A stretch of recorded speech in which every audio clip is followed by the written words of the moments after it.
It got so bad, like I was depressed when I was in school, and it got so bad that I was like in bed and I couldn't like move and I couldn't speak and I couldn't talk and I couldn't wash. I couldn't do anything. And like that sort of thing had never happened to me before.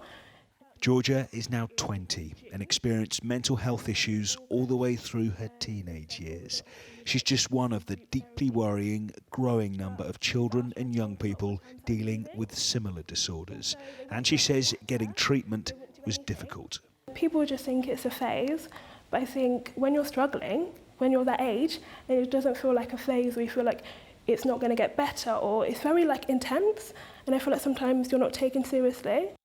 Of the nearly 3,000 youngsters surveyed, the proportion of 17 to 19-year-olds reaching the threshold of probably having a mental health disorder increased from 17% in 2021 to 26% in 2022. For young children aged between 7 and 16, there's also been a rise, but it's over a longer period. In 2017, 12% of that group had a probable disorder. Now it's nearly a fifth of them, at 18%. Young people and parents tell us every day how much they're struggling. And we have to acknowledge that the pandemic has been huge and has had a big impact, but it's just been fuel on a fire that's been raging for some time. And now our young people are right on the brink.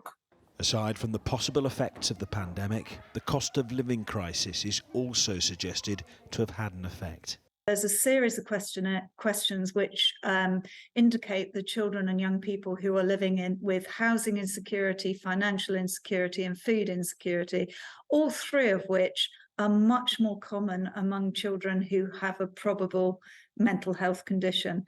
Charities and child health experts say NHS mental health provision in England needs urgent improvement. The government stresses it is already investing more than £2 billion into services. Julian Drucker, 5 News.